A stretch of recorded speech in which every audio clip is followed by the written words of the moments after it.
Programme عوام میں خوش آمدید. میں ہوں شہزاد رضا. آج جو اسٹوڈیو میں ہمارے مہمان موجود ہیں ان کو پاکستان کی متنازع ترین شخصیات میں سے ایک قرار دیا جا سکتا ہے، لیکن اس کے ساتھ ساتھ یہ بھی حقیقت ہے کہ ان کی ایک بڑی فین فالوئنگ ہے.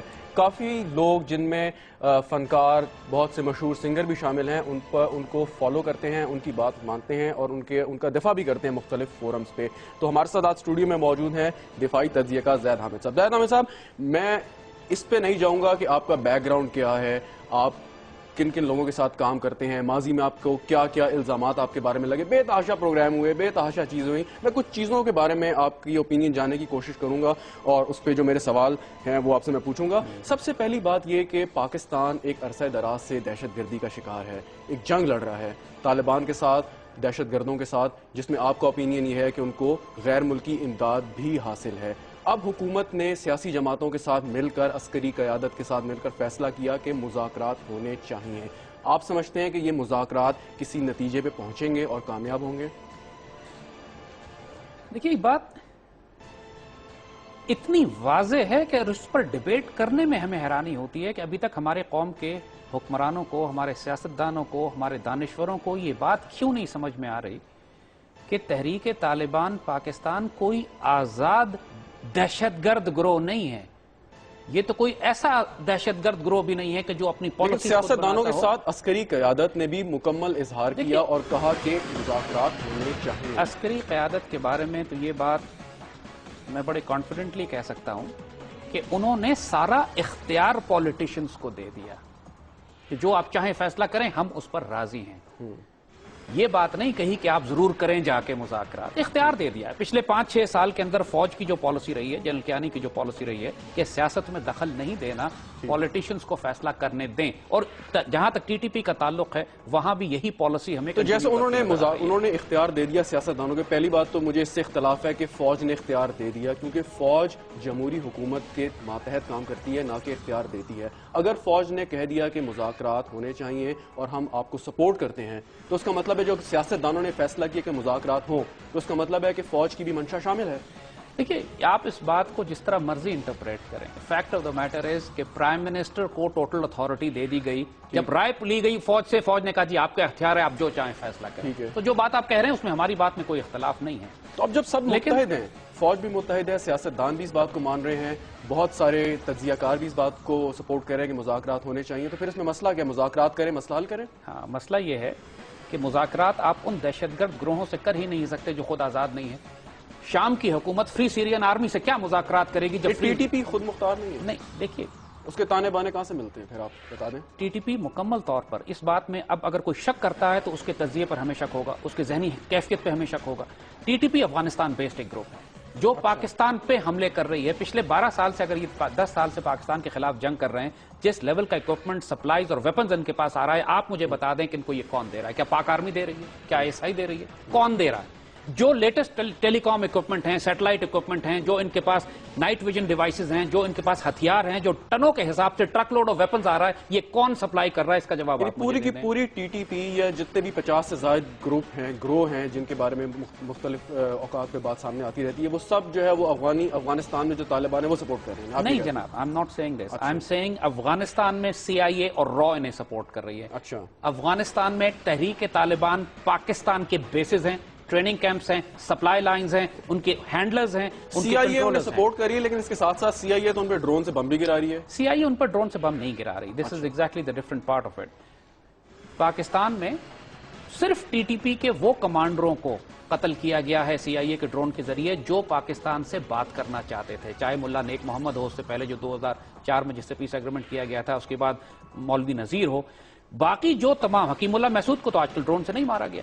حکیم اللہ، باقی وہ تمام، بلکہ حکیم اللہ محسود کا جو بھائی ہے، جو نائب ہے ٹی ٹی پی کا، اس کو تو امریکن آرمی نے اپنی پروٹیکشن میں افغانستان میں رکھا ہوا ہے. بیت اللہ محسود کو مارا گیا. بیت اللہ محسود تو بے نظیر بھٹو کے قتل میں ملوث.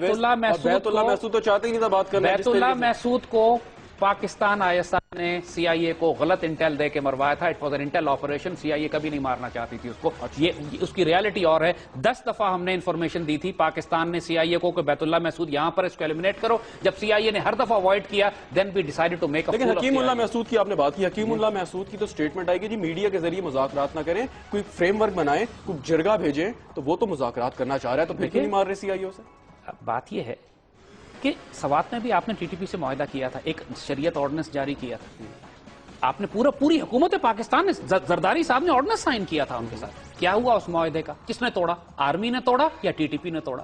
جب اس گروپ کی سوات سے بنیر آ گئے, انہوں نے وعدہ خلافی کی اپنا ہر چیز میں, اور ہمارے کیپٹن جنید, کیپٹن نجم کی گردنیں کاٹی, ہمارے ان کے ساتھ 2 جوان تھے, ان کو شہید کیا سارے, اور وہ اسی وجہ سے پکڑا ان کو کہ وہ آفیسرز نے لڑائی نہیں کی ان سے, یہی سمجھ کے کہ پیس ڈیل ہوئی ہوئی ہے, اب تو امن کا معاہدہ ہے, سب گھوم پھر رہے ہیں. یہ اٹھا کے لے گئے, دونوں کو ذبح کر دیا. اور اس کے بعد پرائم منسٹر گیلانی نے آ کر کہا تھا کہ TTP نے معاہدہ توڑا ہے اور آج ہم پاک فوج کو بلا رہے ہیں. آپ کے الیکٹڈ پرائم منسٹر نے یہ بات ٹی وی پر, مذاکرات نہیں ہونے چاہیے, آپ یہ کہہ رہے ہیں؟ ہو سکتے نہیں, آپ ان سے کرنا چاہتے ہیں. دیکھیے ایک بیک گراؤنڈ ہے, ایک ٹریک ریکارڈ ہے, آپ سوات میں کر کے دیکھ چکے ہیں. مذاکرات نہ ہو تو پھر کیا ہو؟ آپ ان کی سپلائی لائن کاٹیے افغانستان سے اور ان کو تلوار کے زور پر ختم کر دیجیے, اس کے علاوہ اور کوئی طریقہ نہیں ہے. اور کوئی طریقہ نہیں ہے. آپ جس طرح وہ کیجئے جو سری لنکا نے کیا. دیکھیں سری لنکا سے تو زیادہ طاقتور ہے نا آپ. سری لنکا نے تامل ٹائیگرز کے ساتھ کیا کیا؟ مذاکرات کیے یا ان کو تلوار کے زور پر ختم کر دیا؟ فتنہ ہی ختم کر دیا. پربھاکرن کو جب انہوں نے قتل کیا, لیکن یہ 30 سال تک جنگ کی جیسے ملک میں کسی 30 سال سے جنگ کی, لیکن سری لنکا کی مثال دیتے تو ہم ہیں, لیکن سری لنکا تامل ٹائیگر کے سپورٹر پارلیمنٹ تک میں بیٹھے تھے. مذاکرات آپریشن کے ساتھ ساتھ 30 سال تک مذاکرات بھی چلتے تھے, ایونچولی ڈیسائیڈ یہ کیا کہ پھر آپریشن. دیکھیے پاکستان کی پارلیمنٹ میں بھی TTP کے حمایتی بیٹھے ہوئے ہیں. پاکستان کی سیاسی جماعتوں میں ان کے حمایتی بیٹھے ہوئے. ایک سیاسی جماعت تو ماشاءاللہ کہہ رہی ہے کہ پشاور میں ان کو دفتر کھولنے کی اجازت دی جائے. انہوں نے کہا جی پشاور نہیں, وہ نارتھ وزیرستان کی بات کر دی. تو وہاں ان کو PTI آف کورس, مطلب ان لوگوں کو کانسیپٹ ہی نہیں ہے. آئی مین جتنی بے عزتی PTI اور عمران کی اس بات پر ہوئی ہے کہ PTI TTP کو دفتر کھولنے دے دیجئے, میرا خیال ہے اس کے بعد تو ان کو مزید اس معاملے پہ دخل نہیں دینا چاہیے. دیر اسسمنٹ, دیر انالیسس. لیکن دیکھیں بات سنیں, مجھے آپ کا تجزیہ آپ دیجیے گا, اس سے اختلاف رائے رکھنا ہر بندے کا حق ہو سکتا ہے, ایک جمہوری معاشرے میں ہم رہتے ہیں. لیکن جب سیاستدان جن کو مینڈیٹ ملا الیکشن میں, وہ اس چیز کو طے کرتے ہیں, لوگوں کے نمائندے, کہ جی مذاکرات کرنے چاہیے, جو ایک دہشت گردی کا طوفان ہے یہ اس سے ختم ہو سکتا ہے, ان کی رائے ہے, اور تو کیا ان کو یہ حق نہیں پہنچتا کہ اس کو کسی منطقی انجام تک لے کے جائیں؟ شہزاد دیکھیے بات یہ ہے کہ مینڈیٹ کا مطلب یہ نہیں ہے کہ اللہ نے آپ کو عقل بھی دے دی ہے. مینڈیٹ کا مطلب یہ نہیں ہے کہ آپ نیشنل سیکیورٹی اینالسٹ بھی بن گئے. مینڈیٹ کا مطلب یہ نہیں ہے کہ آپ کو تاریخ بھی سمجھ میں آ گئی ہے کہ پچھلے 20-30 سال میں اس قسم کے دہشت گرد گروہوں نے یا اس دہشت گروہ نے کیا کیا تھا. مینڈیٹ صرف ایک بیوقوفانہ الیکشن پروسیس ہے. اس کا مطلب ہرگز یہ نہیں ہے کہ آپ ایک سمجھدار, نگاہ بلند, سخت دل نواز اور جاں پرسوز حکمران بھی بن گئے. بات یہ ہے کہ میرا کسی سیاسی جماعت سے کوئی تعلق نہیں ہے. جمہوریت کا تو یہی حسن ہے کہ جمہوریت جس بندے کو الیکٹ کرتی ہے, لوگوں نے اس کو ووٹ دیا, اب وہ صحیح چلائے ملک کو غلط چلائے, یہ تو جمہوریت ہے, اس سے انکار نہیں. دیکھیے میں نے عرض کیا نا آپ کو کہ نہ میں جمہوری آدمی ہوں, نہ میں پولیٹیکل پارٹی کا ممبر ہوں, جمہوریت پہ بلیو نہ میں نے الیکشن میں کھڑے ہونا ہے. بات یہ ہے کہ میرا سٹیک پاکستان کے ساتھ ہے. جمہوریت پہ بلیو کرتے ہیں؟ Not at all. میرا سٹیک جمہوریت کے ساتھ نہیں ہے, پاکستان کے ساتھ ہے. اور اگر یہ ڈیموکریسی پاکستان کا بیڑا غرق کر رہی ہے تو آواز اٹھانے کا حق تو مجھے بھی ہے نا. میں نے تو کوئی گولی نہیں چلائی, میں نے تو کسی پر حملے نہیں کیے, میں نے تو سوسائڈ بامبنگ کا فتویٰ نہیں جاری کیا, میں نے تو ریاست کے خلاف یا سیاستدانوں کے خلاف اعلان جنگ نہیں کیا. میں نے بھی تو صرف اظہار رائے ہی کیا ہے نا. اور آپ کی سو کالڈ جمہوریت کا حسن بھی یہی ہے کہ ہر انسان کو آزادی رائے, اظہار رائے کرنے کا اجازت ہے, تو مجھے بھی دے دے اجازت. دنیا میں دیکھا گیا کہ پچھلی 1 صدی سے لے کے اب تک جو سسٹم جو پنپ پایا ہے یا جو مضبوط ہوا ہے وہ جمہوریت ہے. بڑی بڑے ملکوں کو دیکھ لیں جنہوں نے جمہوریت کے ذریعے ترقی کی, آگے بڑھے. انڈیا کی مثال آپ لے لیں, امریکہ کی لے لیں, لنڈن کی, انگلینڈ کی لے لیں. تو بات یہ ہے کہ اگر آپ جمہوریت نہیں چاہتے تو کیا چاہتے ہیں؟ دیکھیے شہزاد بات یہ ہے کہ اگین یہ آپ نے جو سوال کیا ہے, میں کہوں آپ کو کہ قائد اعظم نے کہا تھا کہ ہماری قوم آزاد تو ہو گئی ہے لیکن اس کو احساس نہیں ہے کہ وہ آزاد ہے, اس کا نظام غلام پیدا کر رہا ہے. And this is what you are doing. آپ جو آرگومنٹ ہمیں دے رہے ہیں, چائنا میں تو کوئی جمہوریت نہیں ہے, 1400 سال کی مسلم تاریخ میں تو کبھی جمہوریت نہیں رہی. ہمارے پاس بھی تو اقبال نے جب یہ بات کہی تھی کہ خاص ہے ترکیب میں قوم رسول ہاشمی, ہمارا اپنا بھی تو کوئی مزاج, اخلاق, کردار, دین, شریعت ہوگا ہمارے پاس. بات یہ ہے کہ دنیا کے بہت سارے ممالک میں جمہوریت نہیں ہے اور وہ ترقی بھی کر رہے ہیں. چائنا کی مثال آپ کے سامنے, اس وقت پوری امریکہ کو گھٹنوں پہ لٹا دیا. امریکہ قرض مانگ رہا ہے چین سے, چین میں کون سی جمہوریت ہے؟ اس سے پہلے ایران کے اندر آپ کی ویسٹرن ڈیموکریسی تو نہیں ہے. ایران نے ایک کنسنسس کا, لوگوں کی رائے لینے کا طریقہ, میکینزم ڈیولپ کیا ہے, لیکن ایران میں کوئی پولیٹیکل پارٹیز نہیں ہیں. ایران میں وہ ایک پریزیڈنشل اور پارلیمنٹری ماڈل کو مکس کر کے انہوں نے ایک نیا ماڈل جنریٹ کیا. لیکن اس سے میں آپ کو آرگومنٹ دوں, چائنا ترقی تو کر رہا ہے لیکن جو ڈسپیرٹی ہے ہیوز اور ہیوز ناٹ میں, وہ بھی اپنی جگہ. بات خالی جمہوریت سے خالی اس سے نہیں کہ وہاں پہ لوگوں کو اپنی رائے کی آزادی ہے, لیکن یہ بھی دیکھنا ہے کہ وہاں پہ ہیومن رائٹس کی کیا کنڈیشن ہے. ایران کی آپ نے بات کی, ایران میں ٹھیک ہے جمہوریت نہیں ہے, ایک شورا ہے جو کلیئر کرتی ہے لوگوں کو کہ انہوں نے الیکشن لڑنا ہے. دیکھیے بات آپ صرف جمہوریت کی اگر کر رہے ہیں, امریکہ میں آج شٹ ڈاؤن ہے. آج while we are doing this program, ان کے گورنمنٹ امپلائیز کو سیلریز نہیں مل رہی، ان کی آرمی کو سیلریز نہیں مل رہی، آرمی کو مل رہی ہے، آرمی کو استثناء قرار دے دیا۔ ہیو اور ہیو ناٹ کے درمیان جو فرق امریکہ میں ہے کہ 90% of the America is controlled by 10% of the population. دنیا میں اس وقت 300 بڑے کیپٹلسٹ سسٹم کے آدمی ہیں جو پوری دنیا کی 90% ویلتھ کنٹرول کرتے ہیں۔ آپ اگر ڈسپیرٹی کی بات کر رہے ہیں تو فگرز تو یہ کہہ رہے ہیں۔ ڈسپیرٹی کی بات کریں، زید حامد صاحب ہمارے ساتھ موجود ہیں، ایک بریک کا وقت ہے، بریک کے بعد میں جمہوریت کے حوالے سے آپ کے مزید ویو سننے کی کوشش کروں گا۔ ایک بریک لیتے ہیں، بریک کے بعد دوبارہ حاضر ہوں گے، ہمارے ساتھ رہیے گا۔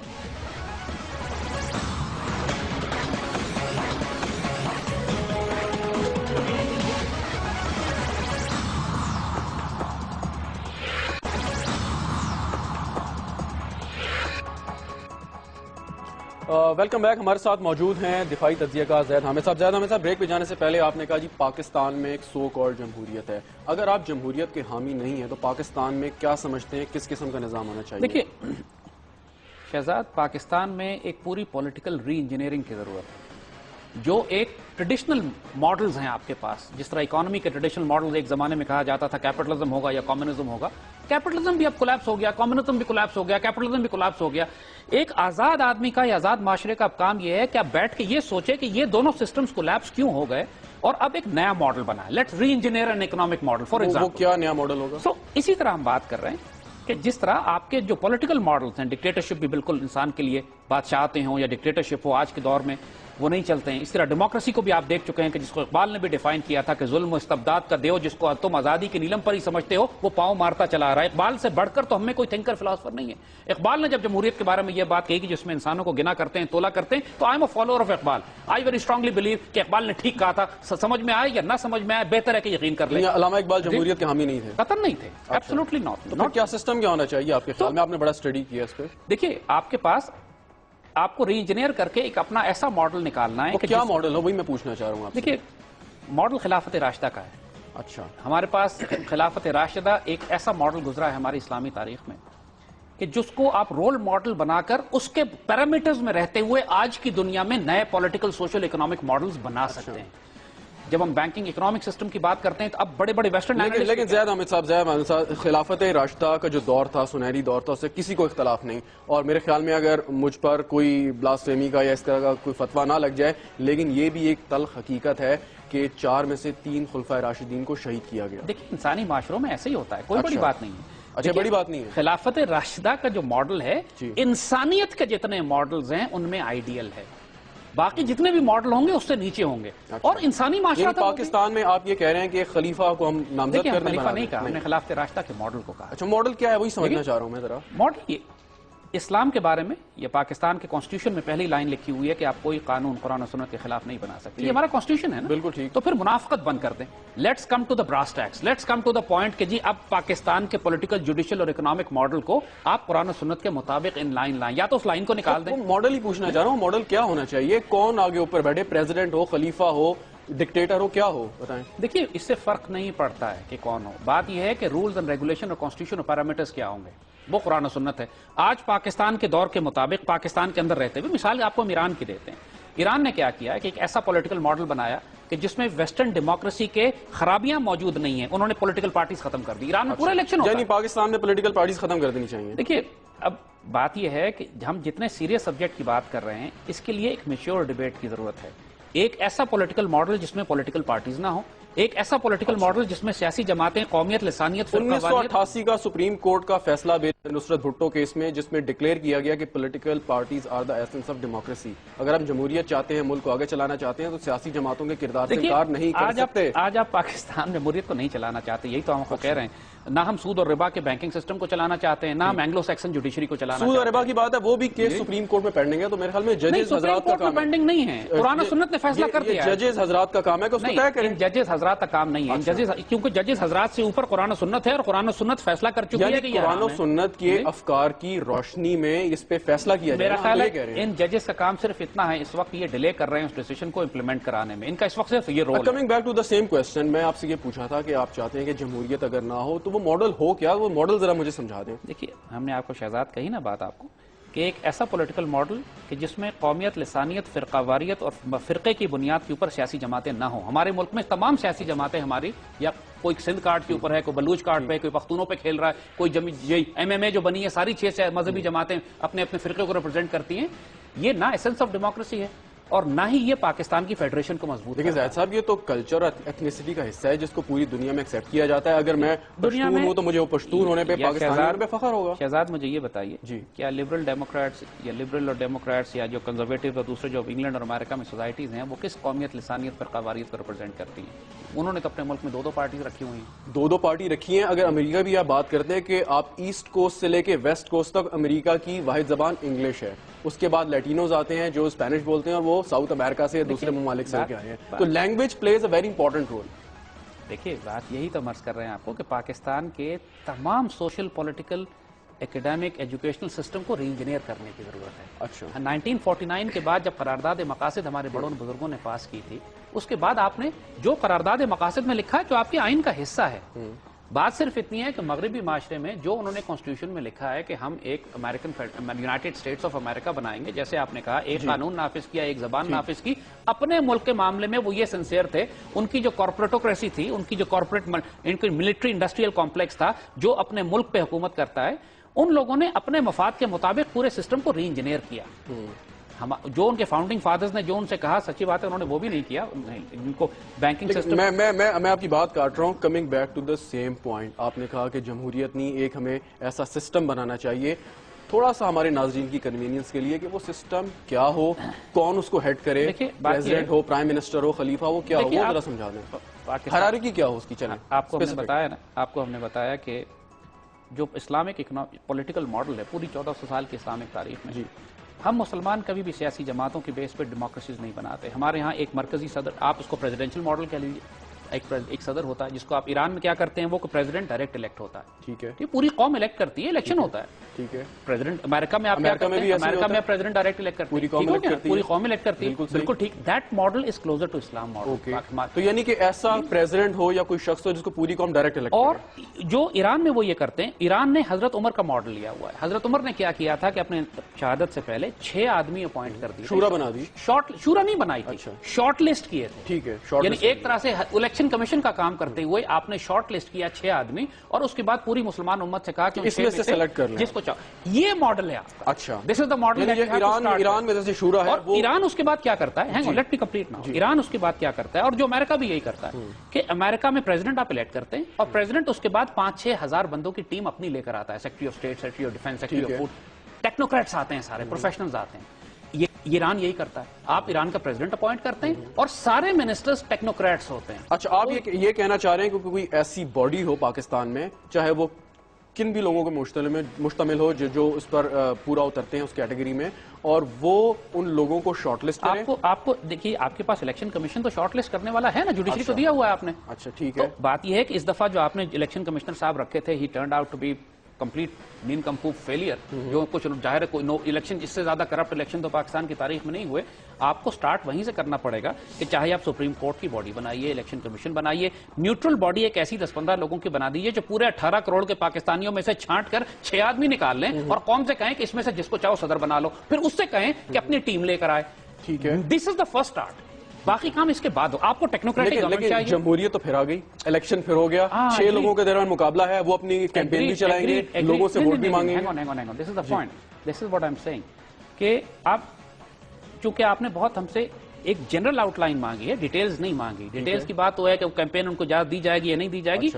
بات یہ ہے کہ جب 6 آدمی وہ الیکٹ کر لی جائیں گے تو اس کے بعد کیمپیننگ کا سوال نہیں ہے کہ جس طرح امریکہ میں ہوتا ہے کہ ٹیلی ویژن پر آ کے ان سے ڈیبیٹ کرا لی جاتی ہے، 6 سامنے کھڑے ہوتے ہیں، ڈیبیٹ کر لیتے ہیں، قوم خود ہی ٹی وی پہ دیکھ لیتی ہے. خالی یہ نہیں ہوتا، معاف کیجیے، خالی یہ نہیں ہوتا. وہ جگہ جگہ ٹاؤن ہاؤس میٹنگ کرتے ہیں، کارنر میٹنگز کرتے ہیں، بڑے بڑے جلسے کرتے ہیں، اور یہاں تو اس کا اشر اشیر بھی نہیں ہوتا جو وہاں پہ ہوتا ہے، جو خالی ٹیلی ویژن پہ ڈیبیٹ نہیں ہوتی.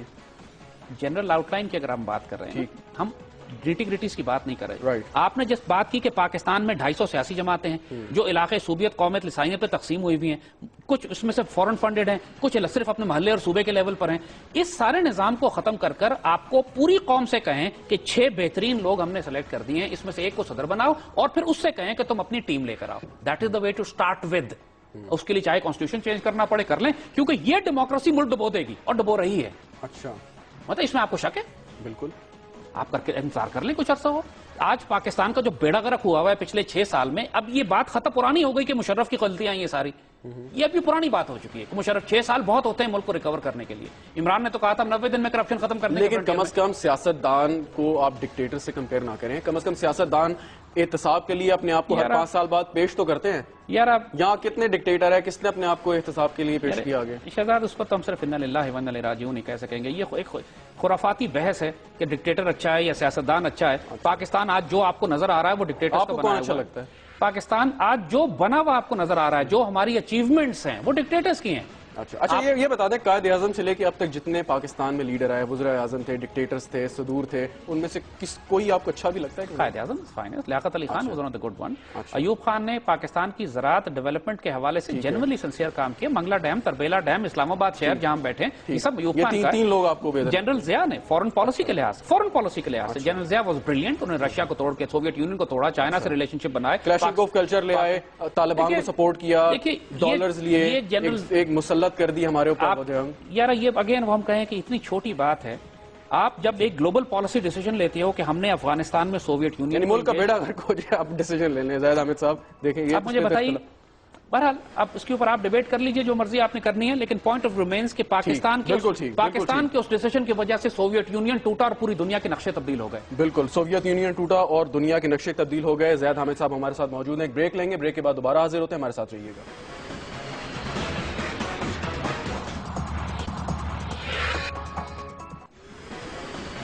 Welcome back. ہمارے ساتھ موجود ہیں دفاعی تجزیہ کا زاہد حامد صاحب. زاہد حامد صاحب بریک پہ جانے سے پہلے جمہوریت کے اوپر بات ہوئی، طالبان کے اوپر بات ہوئی. طالبانی کے حوالے سے کچھ چیزیں میں اور پوچھنا چاہوں گا آپ سے کہ گزشتہ کچھ دن پہلے ایک بڑا افسوسناک واقعہ ہوا پشاور میں. ایک چرچ پہ اٹیک ہوا اور ہمارے جو غیر مسلم پاکستانی ہیں، میں مائنورٹی نہیں کہنا چاہوں گا کہ اس کو ہم سیگریگیٹ کر دیں، غیر مسلم پاکستانی جو ہیں ان کو بے دردی سے ہلاک کیا گیا.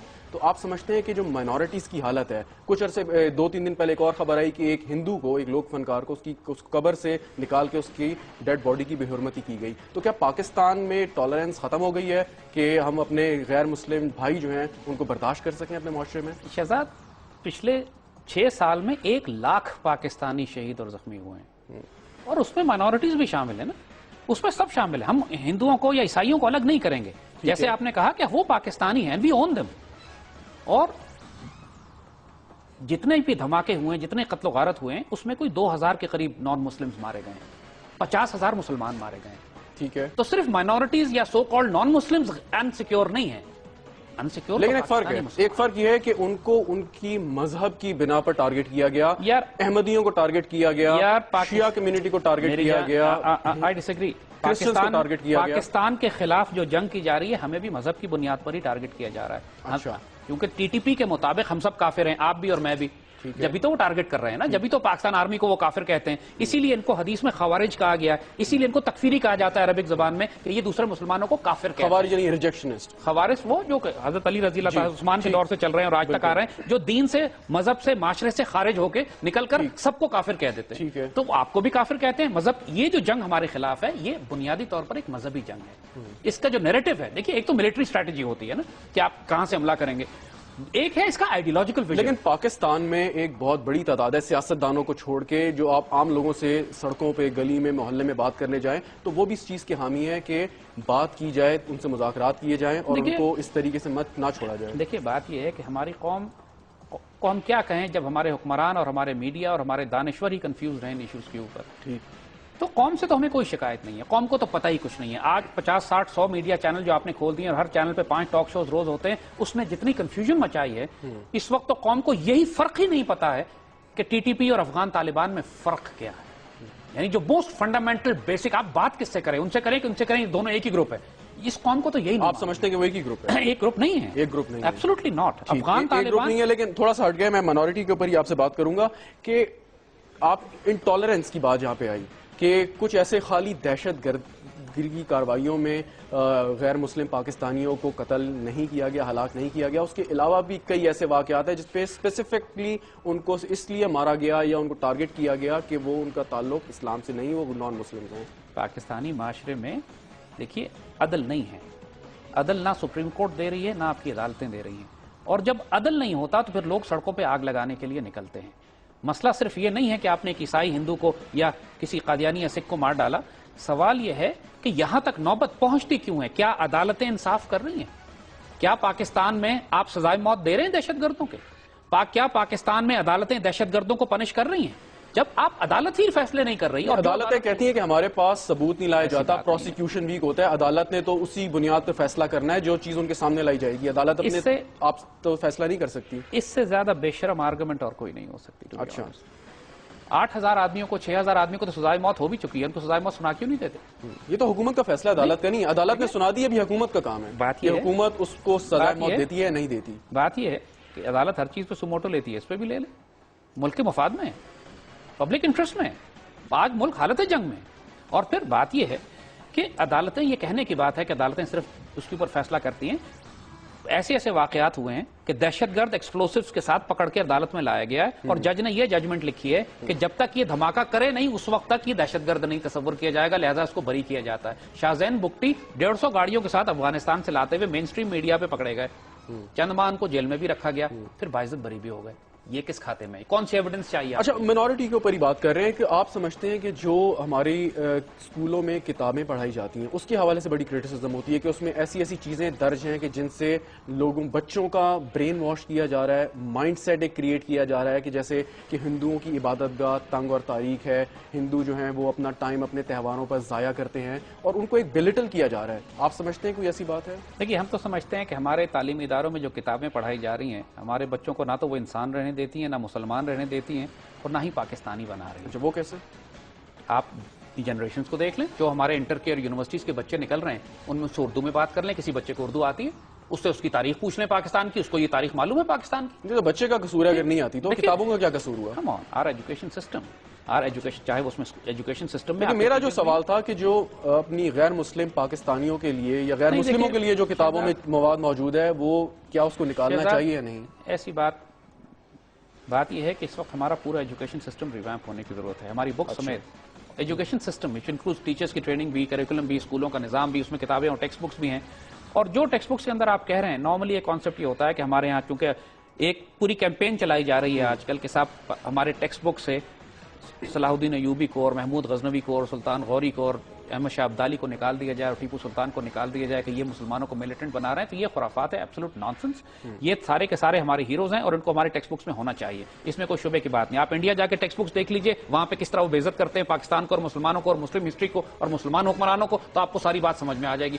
بات یہ ہے کہ ہر کوئی اگر وہ بے عزت کرے تو ہمیں بھی کرنا چاہیے، ہسٹری کا اگر وہ بے عزت کرے ہمیں بھی کرنا چاہیے۔ ہر کوئی ہسٹری کا اپنا نیریٹو لیتا ہے، جو ہمارے ہیروز ہیں وہ ان کے ویلنز ہیں اور اسی طرح رہے گا ہمیشہ۔ دس کانٹ بی چینج۔ مطلب ہمارے ہیروز کون سے، ذرا کچھ نام گنوا دیں جو ہمارے ہیروز ہیں، چاہے وہ محمود غزنوی ہو، چاہے وہ سلطان غوری ہوں، چاہے وہ تغلق ہوں، چاہے وہ ہمارے مغلز ہوں، چاہے وہ احمد شاہ ابدالی ہوں، ان میں 100 خرابیاں بھی ہوں گی، لیکن جو ہمارے ہیروز ہیں، جو ہماری تاریخ کے جن کے نام پر آپ نے اپنے میزائل رکھے ہیں، ابدالی، غوری اور اب شاہین، یہ سارے آپ کے جو میزائل۔ لیکن اس میں ایک آرگومنٹ یہ بھی آتا ہے کہ وہ لوگ کبھی بھی یہاں پہ حکومت کرنے کی نیت سے نہیں آئے، افغانستان سے آتے تھے، لوٹ مار کر کے چلے جاتے تھے۔ اور 1000 سال مسلمانوں نے ہندوستان پہ حکومت کی، وہ حکومت کرنے ہی آئے تھے اور یہیں رہے ہیں، اور آج جو ہندوستان کا جو کریکٹر ہے وہ مسلمانوں کا، لیکن مسلمانوں نے جو حکومت کی ہم نے بڑی ٹالرنس کے ساتھ کلچرل اڈاپٹیشن کی، اس میں خالی تلوار کے زور پہ نہیں کی گئی، شادیاں تک کی ہندو عورتوں کے ساتھ اور کمیونل جو میرجز تھیں اس کا ٹرینڈ ڈالا گیا، یہاں تک کہ جو دین الہی کی بات ہوتی ہے وہاں تک بہت نوبت آ گئی۔ تو خالی تلوار نہیں بات ہے،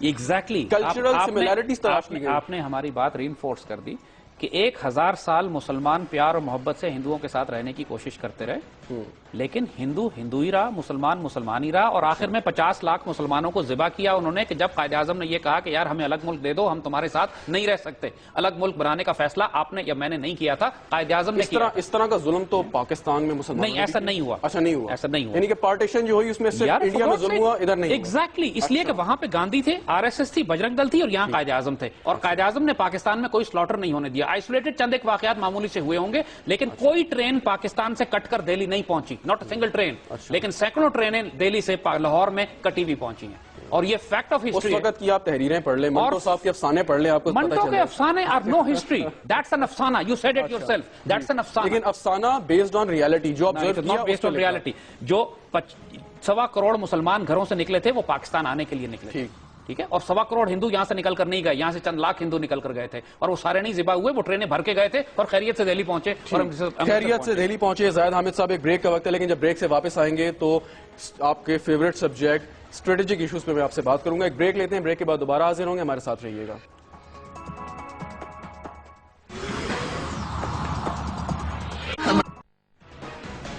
ویلکم بیک. ہمارے ساتھ موجود ہیں زاہد حامد صاحب, دفاعی تجزیہ کار. زاہد حامد صاحب, آپ کے اوپر ایک الزام لگتا ہے کہ آپ خفیہ اداروں کے لیے کام کرتے ہیں, کوئی ایسی بات ہے؟ میں پاکستان کے لیے کام کرتا ہوں, اور اب چاہے وہ پاکستان کے میڈیا پہ کام کروں میں, چاہے میں پاکستان کے اخباروں میں کام کروں, چاہے نوجوانوں میں یونیورسٹیز اور کالجز میں جا کے کام کروں, جو ہمارا کام ہے وہ سارا دفاعی ریلیٹڈ ہے. اچھا. اور ظاہر ہے کہ ہمارا کام استعمال کیا جاتا ہے پاکستان سے پیار کرنے والے نیشنل سیکیورٹی کے ان اداروں کو جن کا کام ہے پاکستان کا دفاع کرنا. وابڈا اور ریلوے میرے کام سے فائدہ نہیں اٹھاتے.